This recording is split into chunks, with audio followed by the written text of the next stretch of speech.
Good evening, good evening. Thanks so much for staying with us here nationwide at 5. It's 12 minutes after 7. I'm Cliff Hughes. And I'm Roger Malcolm. Well, we're going to turn to a growing interest among Jamaicans in the medicinal and therapeutic benefits of what are known or being called magic mushrooms. Magic mushrooms, also known as psilocybin mushrooms, have been used globally, we're told, for centuries in spiritual, shamanic, and healing practices among people of indigenous cultures. Magic mushrooms are a type of mushrooms that have psychoactive effects from naturally occurring substances. These range from enhanced perception, nonlinear thinking, altered states of consciousness, and even mystical and spiritual experiences. Over the past decade, scientific research has found that magic mushrooms can successfully treat different psychological issues, cluster headaches, and expand the function of the mind once used in a safe and controlled setting. Magic mushrooms can be eaten fresh or dried, brewed as tea, or taken in capsules as supplements. The magic mushrooms are one of the most well-known psychedelics in the world. However, because of the potential mind-altering effects, many persons consider them drugs and advocate to repress these ancient forms of medicine.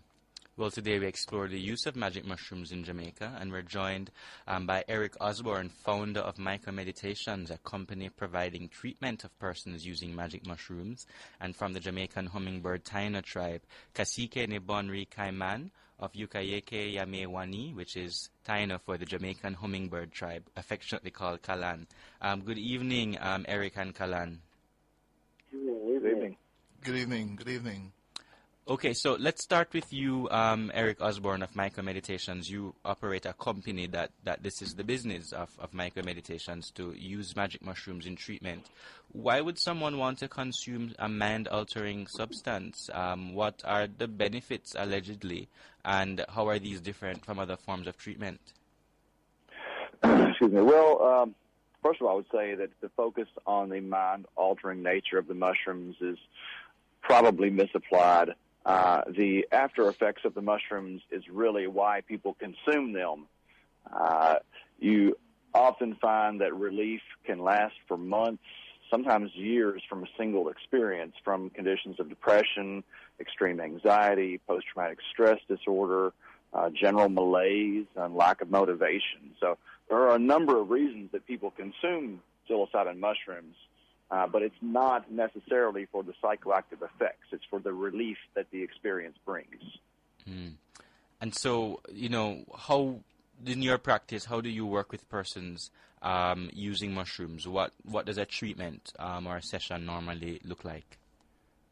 Well, first of all, we go through a screening process to make sure that our applicants are a good fit for our program. There are a few conditions that preclude someone from using psilocybin and other psychedelics, such as schizophrenia or bipolar 1.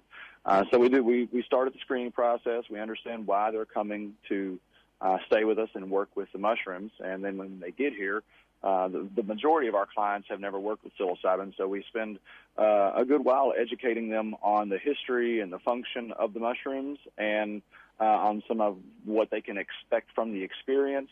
Then we assist them through the experience, which lasts about 6 hours, usually 4 to 6 hours. And then in the days and weeks following, we do what's called integration, where we help them understand their experience and how to process it and apply the lessons that come through the experience in their daily life. Cacique, are you there? Yes, I'm here. You're of the Jamaican Hummingbird Taino tribe? Yes. And tell us about how your people use mushrooms. Okay, well, first, let me clarify that mushrooms, to our knowledge, was not something that was used by the ancient ancestors of Jamaica, but was used by our relatives in Mexico, right? And the understanding that we get is from our relatives over there and how it is used in ceremony. For a mushroom ceremony, the person that really was a strong advocate in modern times was Maria Sabina, who was the one that really introduced it, in a sense, unwittingly to the world. That is a very, a story that evokes a lot of emotions in the indigenous community, because what took place is that the mushrooms which are deemed as the little saints, right? They're considered as sacred medicine that was grown, that there are certain songs that was sung to them, because we're aware that when you connect with plants, that it has an effect on them. You know, the more nurturing you are, the more compassion that you show, it evokes a difference in what you'd experience when you're consuming it, when you're around it, and you help to learn from it. And in indigenous communities, chants, songs, all of these things are a part of our ceremonies. So the mushrooms would be used with a medicine person, and they would be able to tap into, I'm trying to find the best term to use to express some of these indigenous experiences, but let's say the superconscious. It would allow you to tap into other aspects of your mind to deal with healing. And it was normally used to assist with ailments of depression. It would help with people that had addictions. Traditionally, it would be used to help to heal wounds of the soul, wounds of the emotions. So it was something that was very sacred and wasn't normally shared with individuals outside of the communities or the tribe. It was normally something that was gifted and very special. And why I mentioned that it, with Maria Sabina, it was something that unwittingly was shared with the world is because the anthropologist that went to learn about it and wanted to have this euphoric experience had told her that he could not find his son. And she decided she would do a ceremony. She'd connect with those plants, tap into that space, and try to help him to find his son. And after his experience with her, and she found out that no son was missing, he went on to publish his papers and to write about the experiences that he had. And it had a negative effect on her and the indigenous community. So there's a lot of mixed feelings about mushrooms and, that whole era in the 60s where it was used mostly by hippies that were trying to trip. Because previously it was never used in the way that you would see the Rastafarians and the Sidhus in India.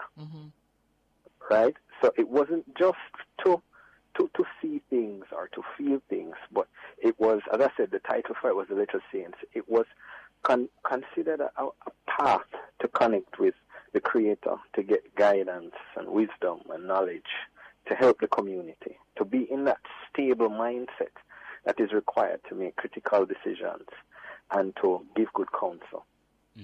And therein is where the healing for many people lies, in the connection with, effectively in the connection with Source. And so, Kalan, to your knowledge, to what extent are mushrooms used, whether in the Jamaican local community or among other indigenous groups? To what extent? Yeah, are you aware that is there a local community in Jamaica that uses mushrooms for different purposes, or is it or among other indigenous groups that you're aware of in the region? Oh yeah, man, I'm definitely aware of communities in Mexico and their groups, communities in Jamaica that were taught or was shared the medicine in a ceremonial manner with individuals that are tradition keepers, that it is a part of their rites of passage and their understanding of life and connecting with everything around them, that they try to keep it as something that is sacred, something that is cherished and helps us to understand much more about ourselves and connection with everything else. Because to consume something that we would pass by in a garden or on the grass, just growing out of the soil, and to have such a euphoric experience from something that seems so minuscule and insignificant, in itself can be a mind opener and show us that there are a lot of things that we shouldn't take for granted in life, and that a lot of times these small experiences and these teachings have so much more behind it. So there's even the symbolism behind the whole experience that in itself is a teaching. And so Eric, over to you here. And so, you're familiar with many of the arguments that persons use to say that these against the use of mushrooms, principally the classification of them as drugs because they alter your mind. What motivates you to continue working with this particular substance? Well, I mean, I guess first I would like to say, so that it's just understood, that my engagement with the natural world and with plant medicines is because of my commitment to the life and teachings of Rastafari. I didn't come to Jamaica as a businessman. I came to Jamaica 17 years ago because I'm trying to get back to my home of Africa, and Haile Selassie is my star pointing the way. And so that is ultimately what keeps me working with this medicine, because this is one of the most powerful medicine plants on the planet. And I truly believe that this is going to be part of a new paradigm in healing that's going to reconnect us with nature and back to our source. So I really appreciate everything that's being said around the indigenous use and the massive respect that I have for Maria Sabina and the shamans in Oaxaca who have carried these traditions through the millennia cannot be overstated. So I continue to use these plants. Real, I mean, you know, the healing that I see on a regular basis is the day-to-day reason. My personal philosophical reason is because I am connected to nature. I am of nature. And when nature gifts me with such a powerful healing tool, then I'm going to use it to heal. Kasike, are people, well, are you got to be trained in terms of how to prepare the mushroom before eating? Well, not before eating for yourself so much, but with sharing. So for my people and those that I've done mushroom ceremonies with, another title that I held is that of Behike, which is the medicine man. And the teachings that I received regarding sacred plant medicines overall, mushroom being one of them, is one in which you learn the songs, as I was telling you before. You learn the songs, you learn the sounds, the vibrations. Today, people talk about, you know, listen to certain music and it can avoid bad trips. That's the terms that I hear the psychedelics using. Avoid bad trips when you have certain sounds around. Traditionally, there are certain songs that would be sung while the plant is being planted, and you learn those songs. When you're using that medicine, there's a process. If you're going to make a tea, there's a process of how you would observe and sit in space with those that are doing the medicine so that you can understand what it is that they require.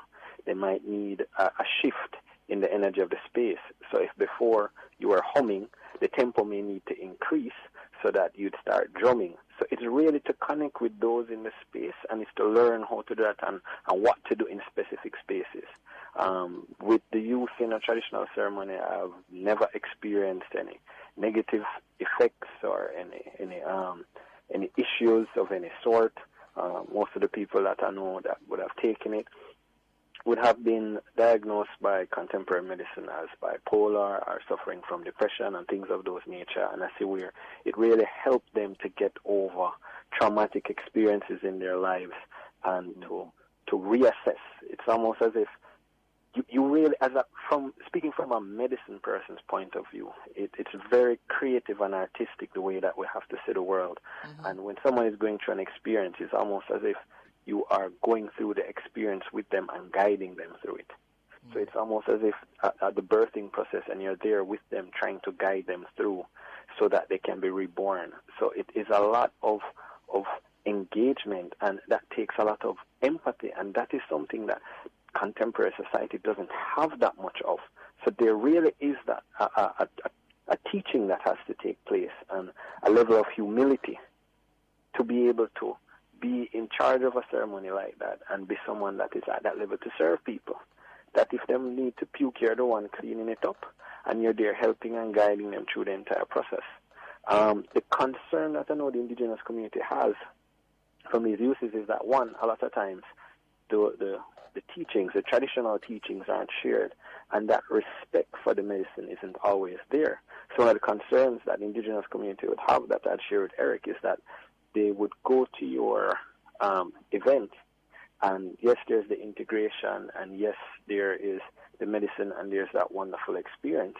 But as the question comes up of training and stuff of that nature, the difficulty in attaining psilocybin mushrooms, which is what they refer to it as, is it's not that difficult to attain. So what really is there to stop or impress upon someone the importance of having some form of training, of understanding to work with these plants, to not decide that myself and my friends are going to sit down and we're going to take mushrooms and listen to some reggae music.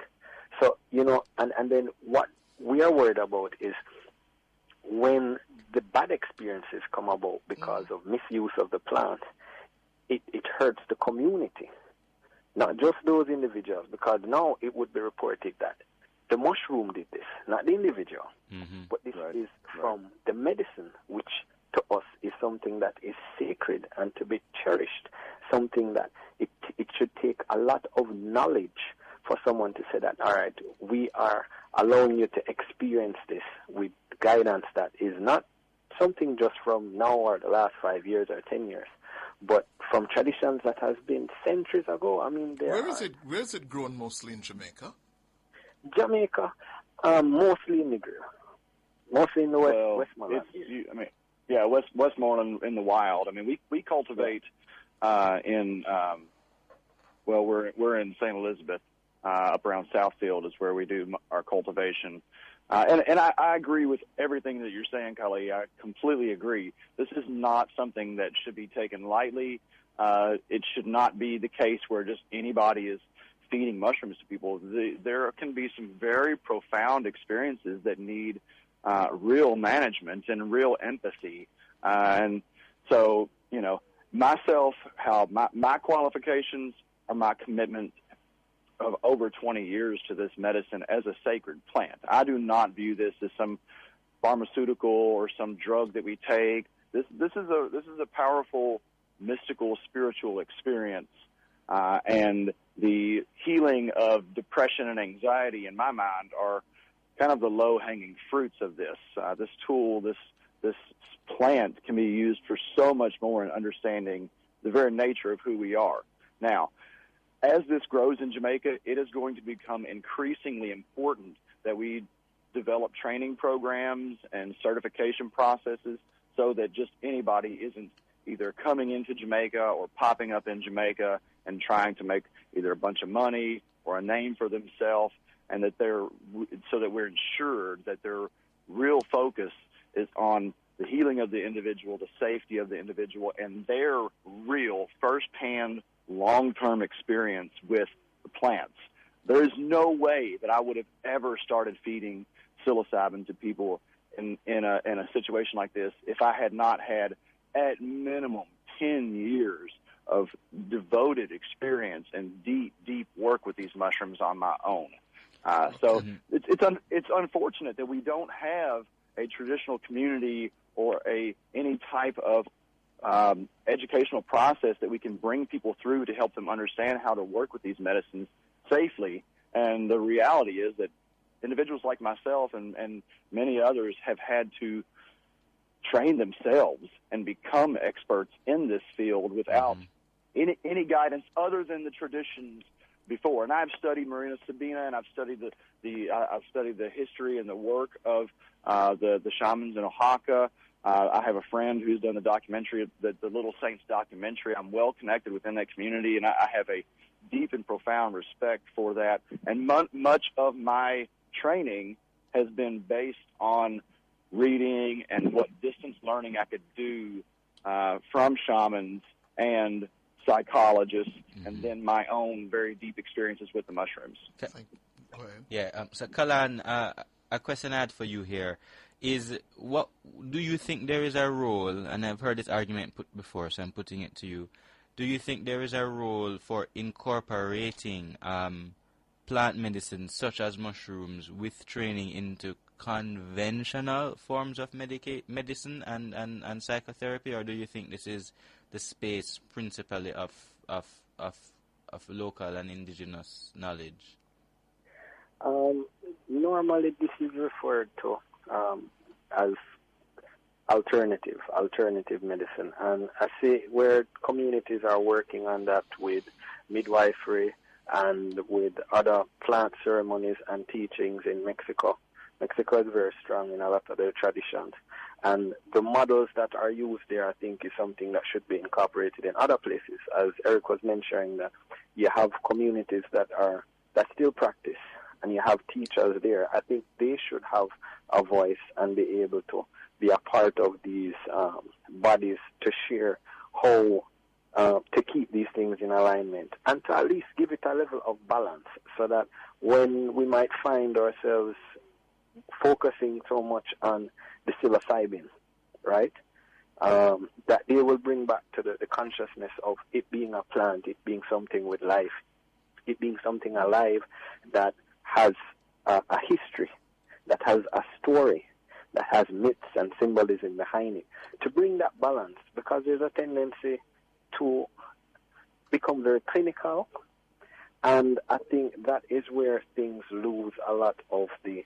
compassion, the love, and they get lost. And the overall essence, which is an intangible kind of form of it, but when dealing with mushrooms, I mean, that's the space of the work. And so you made a point, however, about the ease with which people can attain mushrooms. And it's true, you can go to the green and get them on the beach. You can forage in a cow pasture after rainfall, and you can see mushrooms growing. And so given that there is greater ease in accessing mushrooms, or not even greater, it's just fairly easy to access mushrooms, are you of the opinion, what do you both think, and I just want to ask it directly, what do you both think about persons what would be called self-treating or attempting to imbibe the medicine on their own with certain environmental care about their mindset and their setting? I'll start with you, Eric. Well, first of all, I think I'd like to speak to the access, because I have 100% in the 17 years I've been to Jamaica, and I've been studying mushrooms. I was the first wild mushroom expert certified by the state of Indiana when I lived there. Okay, so I have foraged. I know mushrooms pretty well. And in the 17 years that I've been here, whenever someone asks to sell me mushrooms, I always ask to see them. And I have on numerous occasions seen individuals selling toxic mushrooms, misidentified, right? And so this idea of going to the grill or foraging for mushrooms, the quality of what you're getting is substantially lower than something that has been cared for and cultivated.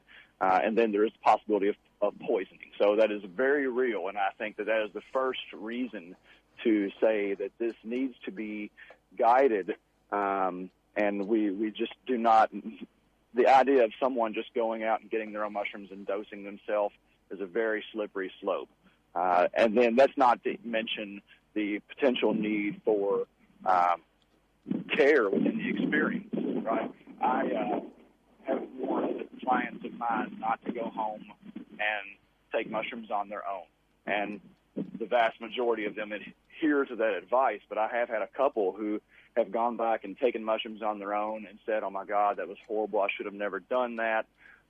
Nearly got themselves into some trouble. So this is something that absolutely needs to be monitored. We cannot just have mushrooms in the streets and people taking mushrooms anywhere and everywhere they want to.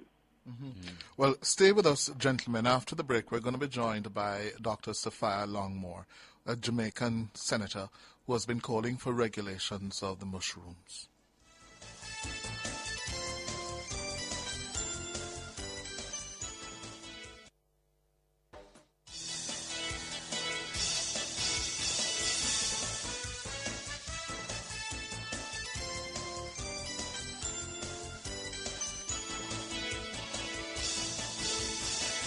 Welcome back. We are talking about magic mushrooms, learning, frankly, about this plant and how it has been used, including here in Jamaica.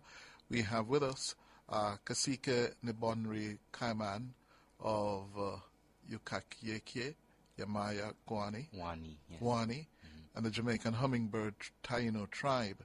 Well, gentlemen, we are being joined by consultant psychiatrist, a government senator, Dr. Sophia Longmore. Welcome to the discussion. Thank you, Cliff. Good evening to your other guests. Good. Good evening. Good evening. Good evening.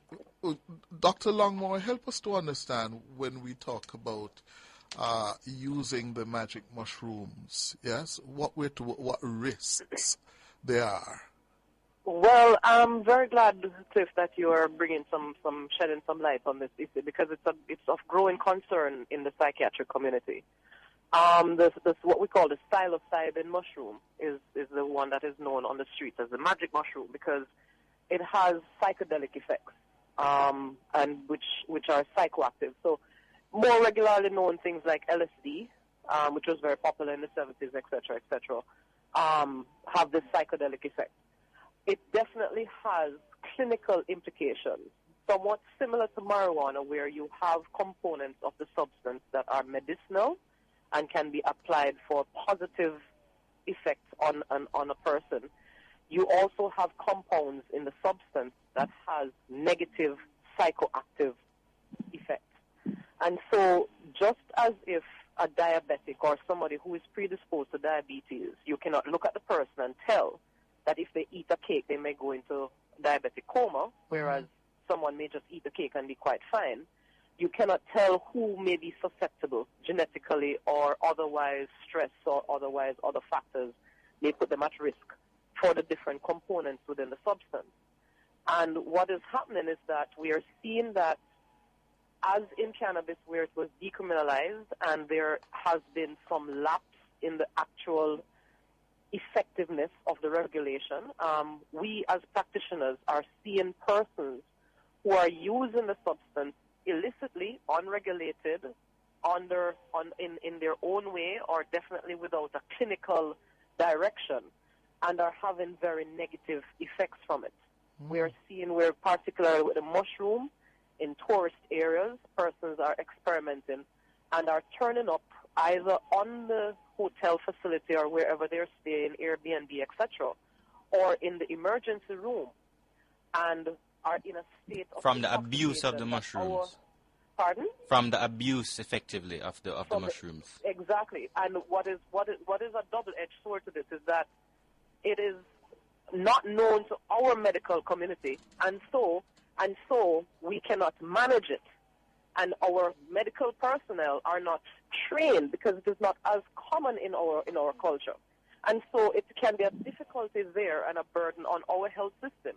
So, Senator, sorry, just to cut you. When you say you needs to have regulations, what do you have in mind to address some of these concerns that you've raised? Well, essentially, we need to first conduct proper research for our population to ensure how effective it is. There is significant research being pursued in other societies, particularly, again, Colorado. That was one of the first places where the research started, just as it was with cannabis. And it has been shown to be very effective. And let me declare that my personal interest in this was piqued because in my private practice, I am seeking to use effective measures to particularly address depression and post-traumatic stress disorder because of the prevalence of it in our society. And research is showing that the psilocybin mushroom can be very effective in treating these conditions. Oh, and that indeed. is what actually brought it to my attention in seeking to find ways of helping persons, because what you're finding is that a lot of persons don't react regular to the regular antidepressants, or they have other whatever, and persons are more inclined to try the natural approaches. I mean, and that research is showing it's not just any depression or anxiety; it's oftentimes treatment-resistant depression and anxiety. I see you have done some research. Exactly. Yes, I have no problem always declaring I'm a very good example of the successful treatment. No problem at all saying that. Well, there you go. But it is the successful, monitored, regulated treatment, because you also have very negative compounds. And when persons speak of mushrooms, it is not every mushroom. You have some very dangerous mushrooms out there. And persons who are ignorant to the typing, the dosing, etc., could do real permanent damage to themselves. So what needs to happen, we can somewhat draw an analogy to what has happened with the decriminalization of marijuana, where we can learn lessons and we can see best practices. We had a situation where marijuana is much more culturally accepted, more culturally known, and so the decriminalization process was a little bit, in my opinion, hastened without a proper education program going along with it, a psychoeducation program, especially in at-risk populations. So what you see coming out of that now is that very young persons, the growing mind that is particularly vulnerable to the substance, is using the decriminalization as somewhat a free access to the substance. The other thing is that we had a little bit more research locally around marijuana. We have no such research in the psilocybin mushroom here in Jamaica. We have no such cultural experience, nowhere on the level as it is or as it was with cannabis. And so we have to be even more cautious about how this substance is being used and being made available in our society. The other flip side to this, too, is that it is a highly profitable industry. 1 gram of the psilocybin mushroom can go up to $1,300 US, if not more. What? No. I don't know about One gram of 1 gram, a pound can be 1,500 or so US. That's what my research showed. I don't know if I would say a gram is about maybe $1,500 on average. Jamaican. In Jamaica. Yeah. So maybe you meant a pound, Dr. Longmore. Well, maybe I erred there. This is not something that I practice myself. That's the what I mean. point is that it is significantly profitable, and the issue of the benefits, because you have these centers that are now opening up in Jamaica, where they are not being regulated, and on top of that, they are earning and not giving back to the very society that they may be damaging. Well, I would like to. Eric, if you could get in here and give as you operate one of these, your response to Dr. Longmore. Yeah, and I mean, with all due respect, I mean, So I came to Jamaica because I loved Jamaica 17 years ago. It was just the fact that I've been studying mushrooms and psilocybin mushrooms in particular that a few years ago led me to beginning this business that is really just to heal and help all of those people that you're talking about, Dr. Longmore. Now, the money to be made is really in the service industry, not in the product. You're talking for the mushrooms, a gram. I'm getting a lot of feedback in my phone here, so I'm sorry for that. But sorry about that. It's okay. 1,500 Jamaican is pretty much standard for a gram of psilocybin, and the doses vary based on the individual. Now, our company, I want to make it perfectly clear and plain. Everybody know we have been paving the road here in Great Bay. We have set up one of the big recycling fish that goes to the schools, and they get computer programs. We sponsor a local cricket team. We have a monthly trash pickup that all of our employees are required to participate in. We have done 3 small business loans in the area to help local restaurateurs improve their buildings and serve the guests that we're bringing in. And there's something else that I've done that's been. May I ask? Just allow him to finish. Allow him to finish, Dr. Longmore. Well, I just want to say that I have made it a mission of mine to lead the way in ethical psilocybin industry in Jamaica. This must be for Jamaica. The individuals, of course, should benefit in their health and improvement to their quality of life. But economically, Jamaica must benefit from this, and that has always been my most adamant objective. Okay, and so you're saying, Dr. Longmore?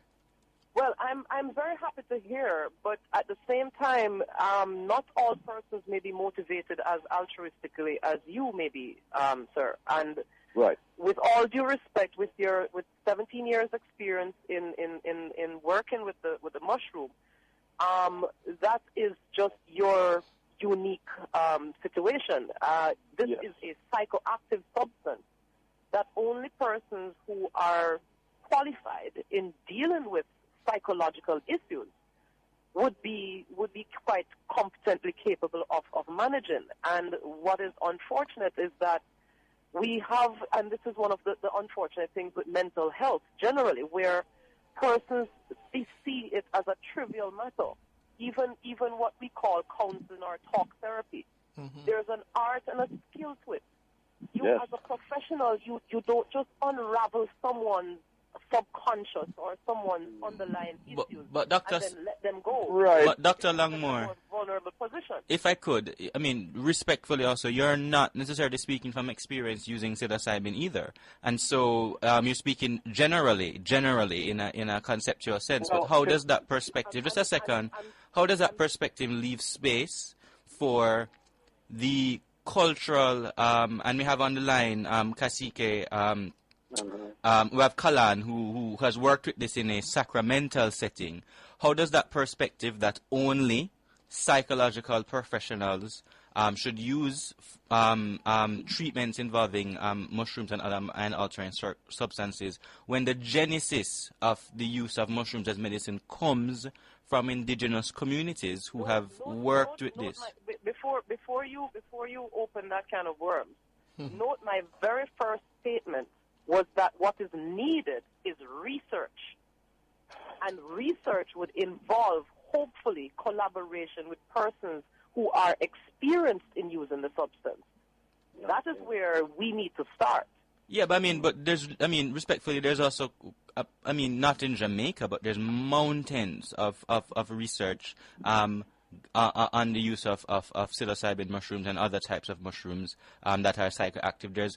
There are guides on managing journeys. UWI has set up a whole institute regarding just this research here in Jamaica already. And so, I think that's kind of a given, but I want to allow Kasike to respond to this kind of, we've heard it before, and it's an argument I think we need to address and reconcile, that the space for dealing with this is in the clinical psychological domain and kind of only there. Kalan, what do you have to say to that?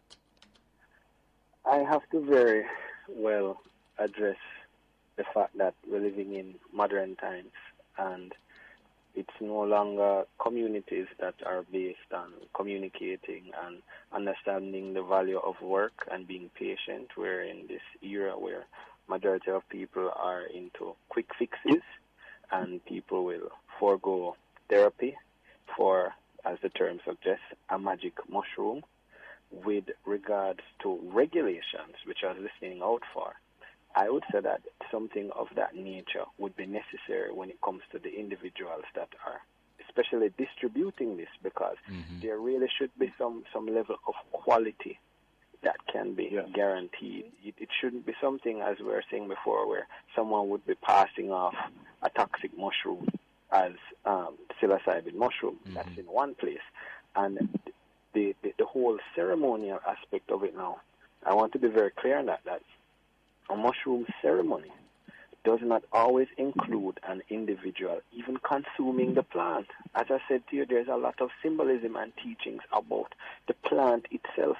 Just the process of being around it and growing it and understanding it in itself is something that can cause a euphoric moment that someone would realize. It could be attending to someone that is not well in the presence of these ceremonies and these traditions that have guidelines and specific rites that are associated with them. With that, as I said before, when it was addressed with Eric, I really believe that the indigenous holders of this knowledge, the teachers and the elders that are in Mexico, that exist today, and their descendants exist today, really should be a part of these discussions. And these should be the people now, as it was done previously with other plant medicines, that the dialogue would take place so that it would be added to the complementary and alternative medicine category. So it is not a scenario where it is only for individuals that are of academia, but they take into consideration because cultures have been shaped by the use and understanding of these plants. And I believe that there are a lot of teachings that would come from it. That's my hope. And hopefully that those here on this line can see some semblance of sense in what I'm sharing. I see a lot of sense in what you're saying. I could not agree with you more. You see, I am coming from a perspective where if we do not responsibly handle the situation, it could spiral out of control. Yes. And what we are seeing in our on Ward 21, famous Ward 21, where I work, Bellevue Hospital, where I have to be transferring patients to because Ward 21 is full, with the situation around cannabis, also in the private practices of my colleagues and myself, is that we have seen an increased use amongst especially vulnerable groups, especially our young children, who believe that it is now okay because it has been decriminalized. It's okay to engage in the substance. Just to clarify for our listeners, that is cannabis. I know you're making the overall point for mushrooms. I just wanted to be clear. The experience you're speaking about is abuse of cannabis, yes?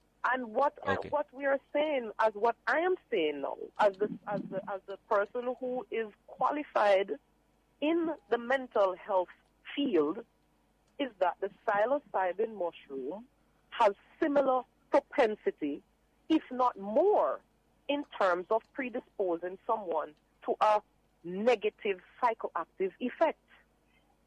And so before we fly the gate, we have to make sure we have as much knowledge about the substance, especially when it is not as culturally used as cannabis was. And that is why local research is also critical, because we're dealing with a different culture, a different population, different genetic predispositions.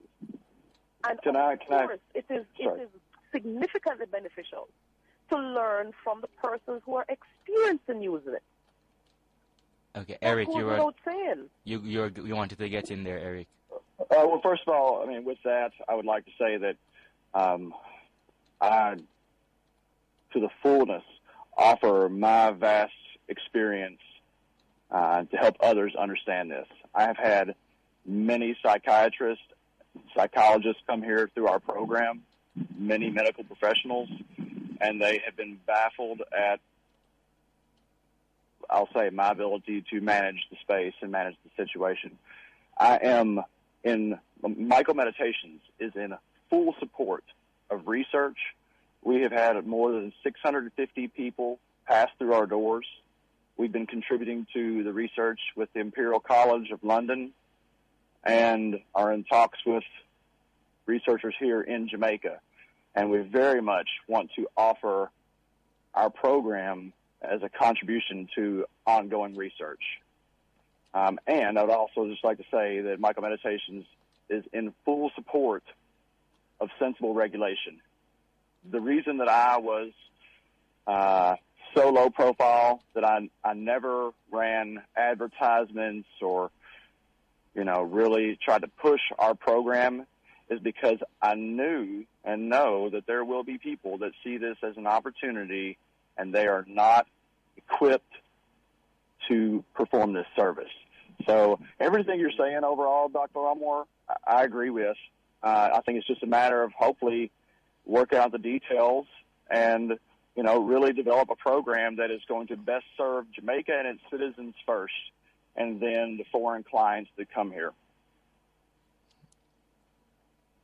Well, yeah, that's all the time we have. Yes, we have to leave it there, Lady Dr. Longmore and Kasike, as well as Eric Osborne. Yes. Thank you very much. I think we'll start the discussion here. I'm sure we need to continue it. Yes? Yes, thank you for having me on. You're welcome. Thank you very much. Well, that's it from us for today. What a day. Yes, what a day. Fundamental shift in tone from the cover story to the Wow. Ah, God. Thank you very much to our producers, Sonia Stewart Perkins, Michelle McCrae Smith, our technical operator, Andrew Anderson, and of course the members of the news and production team led by our editor, Tyrone Reed. I'm Cliff Hughes. And I'm Roger Malcolm. Reminding you, take care of your loved one and look out for your neighbor. Good night.